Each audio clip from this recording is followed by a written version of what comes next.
Lesson 5.1, Sequences. A sequence is an ordered list of n objects with the understanding that n could be as high as you want it. It could be infinite. It could be just some subset of the natural numbers as well, the counting numbers. We'd call the index n the index n, and the nth element of the sequence is the object to which it points. Okay, well, there's no requirement the elements of the sequence be related but to the index n or to one another. We can have some fun with sequences when that's true.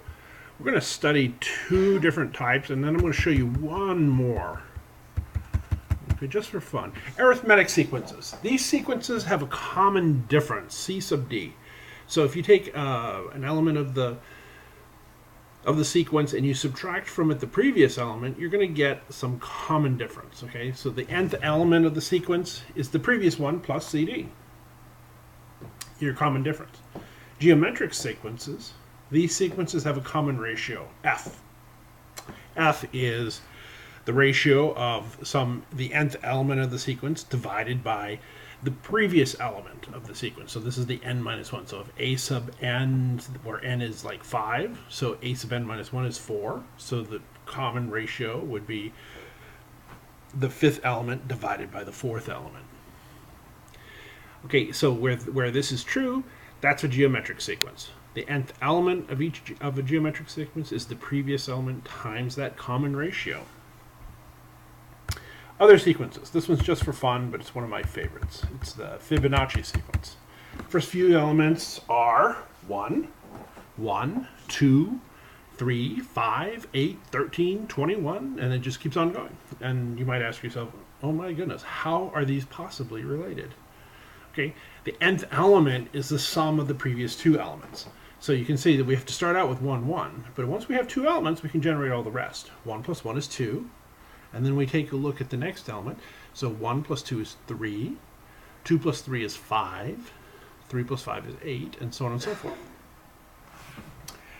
When they shut down the Manhattan Project, the top secret project in World War II where they developed the atomic bomb, they found that the most common safe combination was 2, 30, and 8, because it reminded the physicists of uranium-238. It was easy to remember.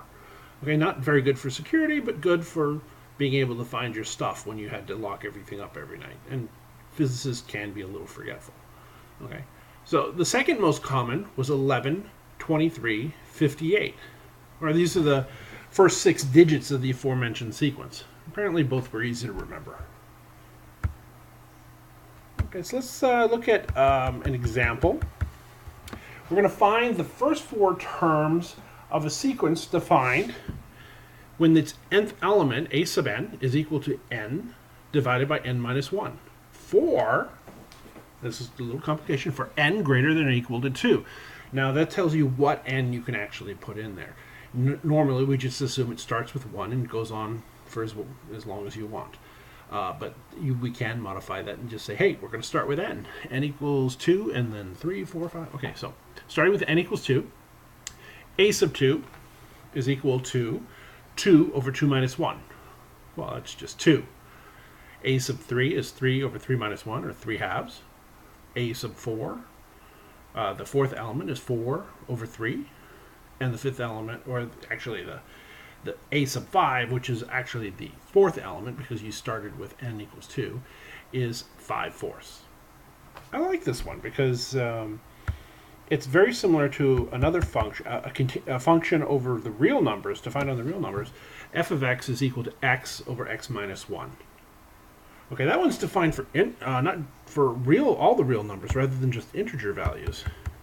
But if we were to plot that, which I have done here, we can see that here's x over x minus 1.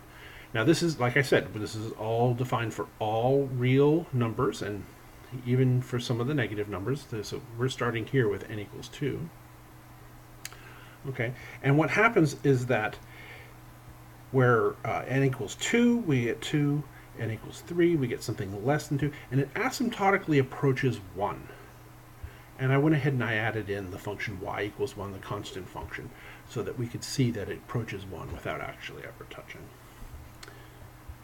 Okay, that's just a little aside there. Okay, find the first 4 terms of the function defined by a sub n is equal to the quantity 4n minus 1 times the quantity n minus 1 times the quantity n minus 2.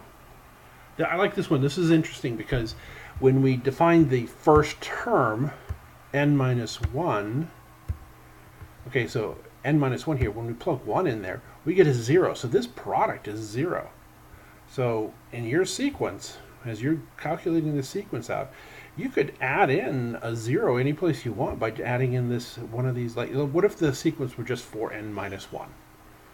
Okay, so 4n minus 1. Imagine that we're going to hide this part here. We're not even going to work with that. Okay, so 4n for the first element, when n is equal to 1, that'd be 4 times 1 minus 1 is 3. So it'd be 3. But because we have this factor here, this n minus 1, when we plug 1 in here, that's 0, takes the whole thing to 0, and we can play around with that. You can design a sequence to have any sort of properties that you want. Okay, as the aforementioned, a sub 1 is going to be 0. And, oh, look at this over here, because we have this n minus 2. So the second element is also 0. But we've gotten out of that now. When n equals 3, we're well beyond that. So we have 4 times 3 minus 1. That's 12 minus 1 times 2 times 1. And we get 22. 12 minus 1 is 11 times 2 is 22. And the fourth element, we have 4 times n, which is 4, minus 1, which is going to be 16 minus 1, which is 15, times the quantity 4 minus 1, which is 3, and then 4 minus 2, which is 2. So we have 15 times 6, which is going to give us 90. All right? And so that's working with the elements of a sequence. Next, we're going to work with arithmetic sequences, and I'll see you in a few moments.